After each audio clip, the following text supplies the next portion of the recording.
Je m'appelle Claire Wilson et, à 25 ans, je vis dans un appartement de fonction exiguë sur la côte opposée, abandonnant les rues familières de ma ville natale pour une mission temporaire qui promettait de donner un coup de fouet à ma carrière. L'appartement est fonctionnel mais stérile, rien à voir avec le confortable 3 pièces que j'ai hérité de mon père. Ce dernier est mort dans un accident d'avion un an seulement après la fin de mes études. Et la nouvelle m'a fait l'effet d'un coup de massue. À un moment, il m'envoyait un SMS à propos de son voyage d'affaires, l'instant d'après, son nom figurait sur la liste des passagers aux informations. Et elle m'a laissé son appartement et suffisamment d'argent pour me donner une certaine stabilité, chose qu'il s'est toujours soucié de me procurer après le divorce de mes parents lorsque j'avais 13 ans. Le divorce n'a pas été difficile. Juste triste. Papa a emménagé dans son propre appartement tandis que maman et moi sommes restés dans la maison familiale. Je rendais visite à mon père le week-end, et pendant 2 ans, nous nous sommes installés dans un nouveau rythme. Puis maman a rencontré Richard. Richard n'était pas terrible. Et elle était juste là, prenant l'espace qui était le nôtre. 2 ans après le divorce, maman s'est remariée et Richard a emménagé. 1 an plus tard, quand j'avais 16 ans, ils ont eu un fils, mon demi-frère Ethan. Claire, peux-tu garder Ethan pendant que nous sortons ce soir, est devenue la phrase la plus fréquente que maman m'adressait. Pas comment s'est passée l'école, ou comment tu te sens. Juste des demandes liées à sa nouvelle famille. Puis il y a eu Jessica, la fille du premier mariage de Richard. 10 ans plus âgée que moi, elle était déjà mariée et mère d'un bébé lorsque nos parents se sont rencontrés. Elle venait souvent en visite avec son mari Marc et leur enfant. Et maman les couvait comme s'ils étaient des membres de la famille royale.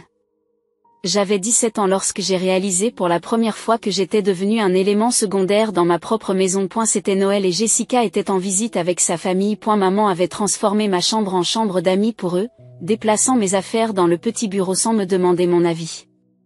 C'est juste pour les vacances, dit maman sans me regarder dans les yeux. Jessica a besoin de l'espace pour le berceau du bébé. J'ai hoché la tête et n'ai rien dit, mais quelque chose a bougé en moi.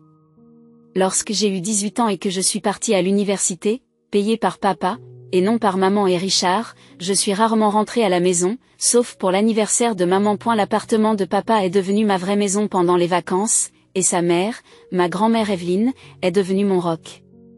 Après la mort de papa, grand-mère et moi sommes devenus encore plus proches. J'ai emménagé définitivement dans l'appartement de papa et j'ai essayé de reconstruire une certaine relation avec maman, en lui rendant occasionnellement visite et en apprenant à connaître Ethan, qui devenait un enfant curieux et énergique. J'ai encore ressenti la douleur lorsque Jessica m'a rendu visite avec sa famille grandissante, qui comptait désormais 2 enfants, et qu'ils sont restés dans mon ancienne chambre. Maman s'illuminait toujours en leur présence, comme elle ne l'avait jamais fait avec moi. Il y a 6 mois, j'ai reçu une mission qui m'a fait traverser le pays. Avant de partir, maman m'a proposé de m'aider à louer mon appartement.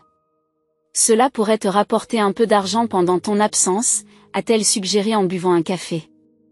Non merci, ai-je répondu fermement, je ne veux pas que des étrangers vivent ici. Maman a serré les lèvres mais a acquiescé. Eh bien, je garderai un œil sur la maison pour toi. J'ai toujours le double de la clé que tu m'as donnée l'année dernière. La vie dans le logement du personnel était solitaire mais gérable. J'appelais ma grand-mère Evelyne toutes les semaines, et nous parlions de tout et de rien. L'appel de jeudi dernier a tout changé. Claire, la voix de ma grand-mère était différente, plus serrée, hésitante. Je ne suis pas du genre à raconter des ragots, mais Marge Henderson, de mon club de bridge, habite dans ton immeuble, et elle m'a parlé de quelque chose qui me préoccupe. Mon estomac se serre. Et mon appartement? Une autre pause? Marge dit que Jessica et sa famille ont emménagé peu après votre départ. D'après elle, ta mère et Richard les ont aidés à emménager. La trahison m'a frappé comme de l'eau glacée. Ce n'est pas possible, ai-je dit, mais alors même que les mots sortaient de ma bouche, je savais que c'était exactement le genre de choses que maman ferait. Je suis désolée, ma chérie.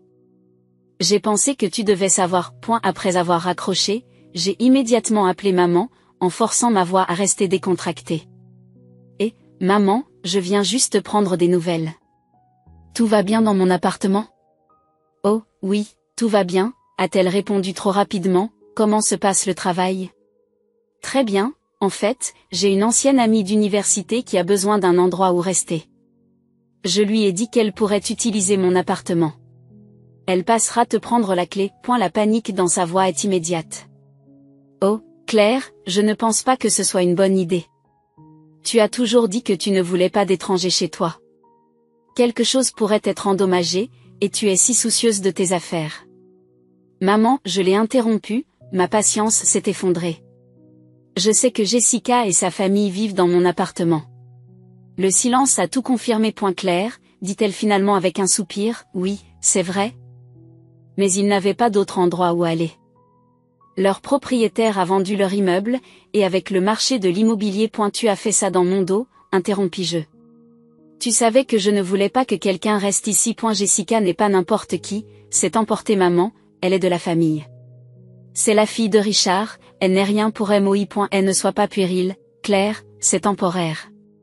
Tu n'utilises même pas l'appartement en ce moment. Je veux qu'il parte, aujourd'hui. Et je veux que tu donnes mon double de clé à grande H-mère. Et la voix de maman se durcit, Jessica restera aussi longtemps qu'il le faudra. De toute façon, tu n'as pas besoin de l'appartement pour le moment. C'est mon appartement, maman. Je dois y aller, dit-elle froidement, et elle raccroche. J'ai rappelé immédiatement, mais elle n'a pas répondu. J'ai essayé le numéro de Jessica, et je suis tombée directement sur la boîte vocale. J'ai fait les 100 pas dans mon petit appartement de fonction. La rage montant à chaque pas. 6 mois à payer les charges d'un appartement que je n'utilisais pas, pour découvrir que ma mère y avait installé sa belle famille dans mon dos. J'ai repris mon téléphone et j'ai appelé mon patron. Franck, c'est Claire, je dois demander un transfert au siège social. C'est une urgence familiale. Franck n'a pas posé de questions. J'avais suffisamment prouvé ma valeur pour que, lorsque je lui disais que j'avais besoin de rentrer chez moi, il l'approuvait dans l'heure qui suivait. Le vol de retour m'a semblé interminable, chaque minute qui s'écoulait alimentait ma colère. Au moment de l'atterrissage, j'avais répété une douzaine de confrontations différentes dans ma tête, aucune ne se terminant bien. J'ai pris ma valise au carrousel et j'ai pris un taxi pour me rendre directement chez ma grand-mère Evelyne. Son visage s'est illuminé lorsqu'elle a ouvert la porte, mais l'inquiétude a rapidement remplacé son sourire. Claire. Je ne m'attendais pas à ce que tu reviennes si vite.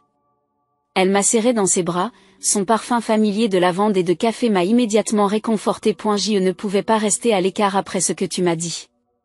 J'ai déposé ma valise dans son entrée. Je dois voir ce qu'ils ont fait de mon appartement. Je vais d'abord nous faire du thé, insista-t-elle. Tu as l'air épuisé. Pendant qu'elle s'affairait dans la cuisine, j'ai appelé mon patron pour lui dire que j'étais bien arrivée. Puis je me suis assise à la table de la cuisine de ma grand-mère, la regardant se déplacer efficacement dans le petit espace. As-tu parlé à maman depuis que tu m'as appelé? Ai-je demandé. Margaret et moi ne nous parlons plus depuis que ton père l'a quitté. Elle pose une tasse fumante devant moi. Mais je suis passée devant ton immeuble hier, leur voiture était là, et la tienne aussi. Est ma voiture, j'ai failli m'étouffer avec mon thé. Celle que j'ai laissée dans le garage de maman. Grand-mère a hoché la tête d'un air sinistre, elle était garée juste devant ton immeuble. Il est clair qu'il l'utilise sans votre permission. L'idée qu'il puisse utiliser mes affaires, mon appartement, ma voiture, sans permission, m'a fait bouillir le sang. Après avoir fini mon thé, je me suis levée, je vais là-bas. J'ai pris un taxi jusqu'à mon immeuble, un entrepôt rénové avec des briques apparentes et de grandes fenêtres. J'étais tombée amoureuse de cet endroit la première fois que papa me l'avait montré. Aujourd'hui, devant l'immeuble, j'avais l'impression d'être un étranger. J'ai pris l'ascenseur jusqu'au 3e étage et j'ai marché dans le couloir familier jusqu'à l'appartement 307, mon appartement. Prenant une profonde inspiration, j'ai frappé fermement à la porte, silence. Je frappais à nouveau, plus fort cette fois. Toujours rien, alors que j'aurais juré entendre du mouvement à l'intérieur. Finalement. J'ai sorti mes clés et j'ai essayé de déverrouiller la porte, mais la clé ne tournait pas. La serrure avait été changée. Tu te moques de moi, marmonnai-je en frappant de nouveau à la porte. Je sais que tu es là, c'est mon appartement. Après 5 minutes de plus à frapper sans réponse, j'abandonne et retourne en trombe dans la rue, appelant un taxi pour qu'il m'emmène chez maman et Richard. Leur maison de banlieue ressemblait exactement à ce qu'elle était il y a 6 mois, une pelouse impeccable, des haies taillées, la balançoire que Richard avait construite pour Ethan toujours debout dans l'arrière-cour. J'ai payé le chauffeur et j'ai marché jusqu'à la porte d'entrée, en sonnant avec plus de force que nécessaire. Maman a ouvert la porte, son visage passant de la surprise à quelque chose de plus dur lorsqu'elle m'a vu. Richard est apparu derrière elle, les bras croisés sur la poitrine. Claire, dit maman sans embâge, que fais-tu ici? La désinvolture de son ton m'a stupéfiée. Que fais-je ici? Je vis ici, dans cette ville, dans mon appartement que tu as donné sans ma permission. Tu aurais dû rester où tu étais, répond maman, tout se passait bien. J'ai essayé d'entrer dans mon appartement, mais quelqu'un a changé les serrures. Richard s'est avancé, Jessica et Marc ont besoin de cet endroit plus que toi. Ils ont des enfants, Claire, tu n'es qu'une personne. Je l'ai regardé avec incrédulité, ça n'en fait pas leur appartement. C'est le mien, papa me l'a laissé. Tu l'as laissé vide, rétorque maman. Jessica a perdu son appartement.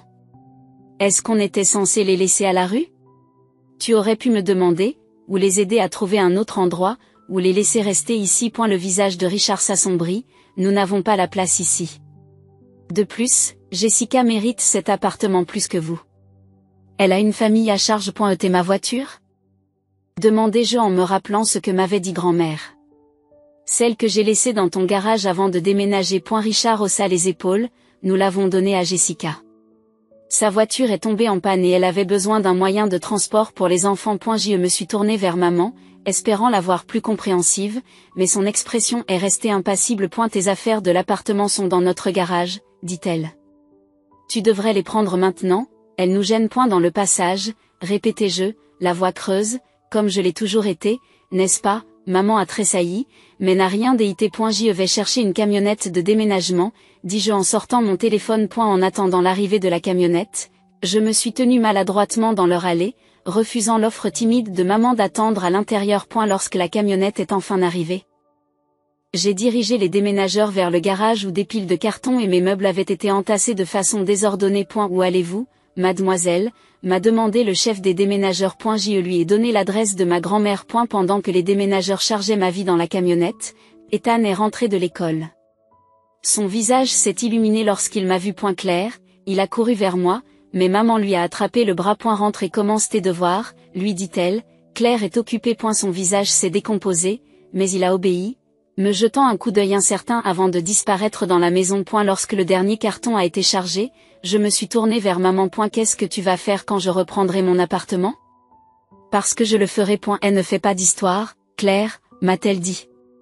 Jessica n'a nulle part où aller en ce moment. Ce n'est pas mon problème, répondis-je en m'installant sur le siège passager du camion de déménagement. Pendant que nous roulions, j'ai aperçu maman qui observait la scène depuis l'embrasure de la porte, l'expression indéchiffrable. Chez ma grand-mère, nous avons tout déchargé dans son garage. Lorsque les déménageurs sont partis, grand-mère a mis son bras autour de mes épaules. Qu'est-ce qu'on fait maintenant? M'a-t-elle demandé à voix basse. J'ai regardé les cartons contenant ma vie, toutes les choses que papa m'avait laissées, tous les souvenirs et les moments empaquetés pour faire de la place à Jessica et à sa famille. J'y réfléchirai demain, ai-je dit, mais pour l'instant, j'ai juste besoin de dormir. Cette nuit-là, allongée dans la chambre d'amis de ma grand-mère, j'ai pris ma décision. Il pensait que j'allais me laisser faire et accepter cela, comme j'avais accepté tant d'autres injustices au fil des ans. Mais pas cette fois. Cette fois, j'allais me battre. Je me suis réveillée tôt le lendemain matin avec une détermination renouvelée. Après une douche rapide et un petit déjeuner avec ma grand-mère, je me suis assise à la table de la cuisine avec mon ordinateur portable, faisant des recherches sur les lois relatives aux locataires et aux droits de propriété. Quel est le plan? M'a demandé ma grand-mère en remplissant ma tasse de café. Je vais aller voir la police, dis-je en fermant mon ordinateur portable. Jessica et sa famille squattent mon appartement. Ils utilisent ma voiture sans permission. C'est forcément illégal. J'ai appelé le poste de police local et j'ai expliqué ma situation. L'officier qui a pris mon appel s'est montré compréhensif et m'a dit de venir déposer une plainte officielle. J'ai embrassé la joue de ma grand-mère et je suis partie. À U commissariat, j'ai rencontré l'agent Martinez, une femme très sérieuse aux yeux bienveillants. Je lui ai montré ma carte d'identité, le dé de mon appartement et le titre de propriété de la voiture, tous heureusement stockés sur mon compte cloud. Elle a hoché la tête en tapant des notes sur son ordinateur. Il s'agit clairement d'une utilisation non autorisée de votre propriété. Nous allons vous escorter jusqu'aux locaux et vous aider à les expulser. Le soulagement m'envahit. Dans quel délai pouvons-nous le faire? Je peux envoyer des agents avec vous aujourd'hui, donnez-moi une heure pour arranger cela. J'ai passé cette heure à appeler mon patron pour le tenir au courant de la situation et à boire du mauvais café au distributeur de la station. Fidèle à sa parole, l'agent Martinez est revenu avec un autre agent, un homme de grande taille nommé Richard. Prêt? A-t-elle demandé. Nous avons pris des véhicules différents. J'ai pris un taxi puisque ma voiture était toujours en possession de Jessica et nous nous sommes retrouvés à l'extérieur de mon immeuble. Pendant que nous prenions l'ascenseur jusqu'au 3e étage, mon cœur battait la chamade. L'agent Martinez a frappé fermement à la porte de mon appartement. Police, veuillez ouvrir la porte. Après un long moment, j'ai entendu des bruits de pas à l'intérieur. Puis une voix d'homme, celle de Mark, le mari de Jessica, s'est fait entendre. De quoi s'agit-il? Monsieur, ouvrez la porte, s'il vous plaît, a répondu fermement l'agent Richard. Et la porte s'est ouverte et le visage de Mark est apparu, ses yeux s'écarquillant lorsqu'il m'a vu debout entre les officiers. C'est quoi ce bordel, Claire, s'est-il emporté? Veuillez ouvrir complètement la porte, monsieur, a demandé l'agent Martinez. Mark a ouvert la porte à contre-cœur. Derrière lui, Jessica se tenait dans mon salon. Un enfant sur la hanche et l'autre derrière ses jambes. L'appartement, mon appartement, était rempli de leurs affaires. Des jouets jonchaient le sol, des meubles inconnus avaient remplacé certains des miens, et les murs qui avaient été d'un gris doux étaient maintenant peints en jaune vif. Claire, dit froidement Jessica, tu aurais dû appeler d'abord. J'ai appelé pour entrer dans mon propre appartement que tu habites illégalement, n'ai-je pas pu empêcher la colère de s'exprimer. L'officier Martinez s'est avancé. Madame, cet appartement appartient légalement à Madame Wilson. Vous l'occupez sans son autorisation. Le visage de Jessica rougit. Sa mère nous a donné la permission. Nous n'avons nulle part où aller, nous avons des enfants.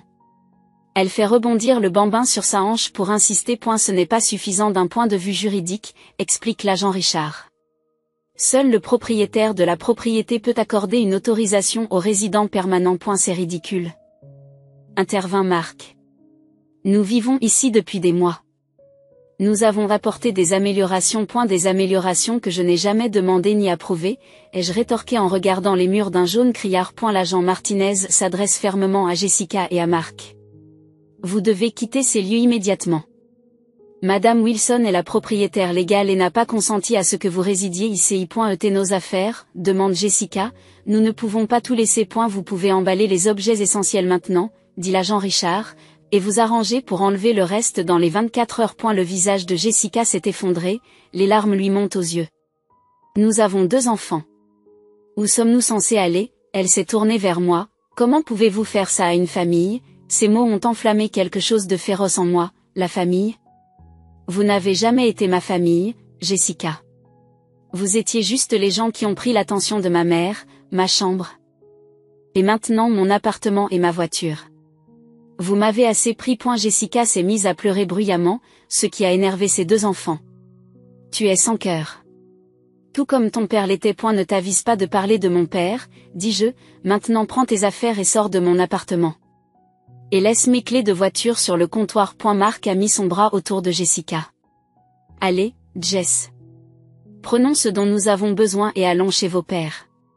On se débrouillera. Je les ai observés depuis l'embrasure de la porte tandis qu'ils s'empressaient de ranger vêtements et jouets dans des valises, Jessica me lançant des regards venimeux entre 2 sanglots. Les officiers sont restés à l'intérieur, s'assurant qu'il n'y avait pas de dommages à mes biens pendant leur emballage précipité. 1 heure plus tard, ils étaient prêts à partir. Jessica est passée devant moi sans un mot. Ses enfants à sa suite.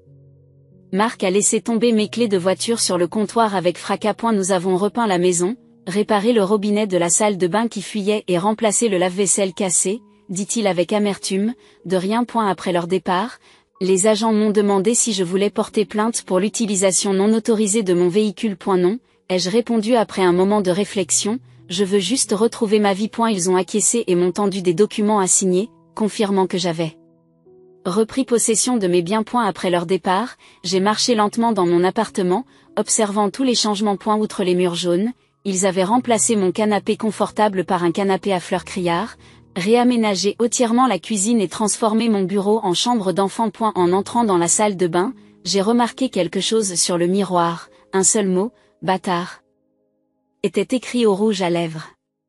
J'ai regardé fixement mon reflet derrière le lettrage grossier.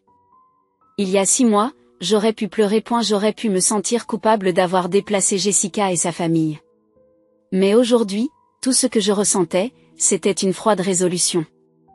J'ai pris une serviette en papier, je l'ai mouillée et j'ai commencé à essuyer le rouge à lèvres. Une fois le miroir propre, je me suis dirigée vers la fenêtre du salon et j'ai regardé la rue. J'ai regardé Marc charger les dernières valises dans leur voiture, pas la mienne qui était encore garée à proximité, mais une autre voiture qui devait appartenir à maman ou à Richard. Jessica était assise sur le siège passager, le visage rouge et bouffi par les pleurs. Alors qu'il s'éloignait, j'ai senti un poids se détacher de mes épaules. Les jours suivants se sont écoulés dans un flou d'activité. J'ai engagé un serrurier pour changer toutes les serrures. J'ai pris rendez-vous avec des nettoyeurs professionnels et j'ai fait le nécessaire pour que mes affaires soient ramenées du garage de grand-mère.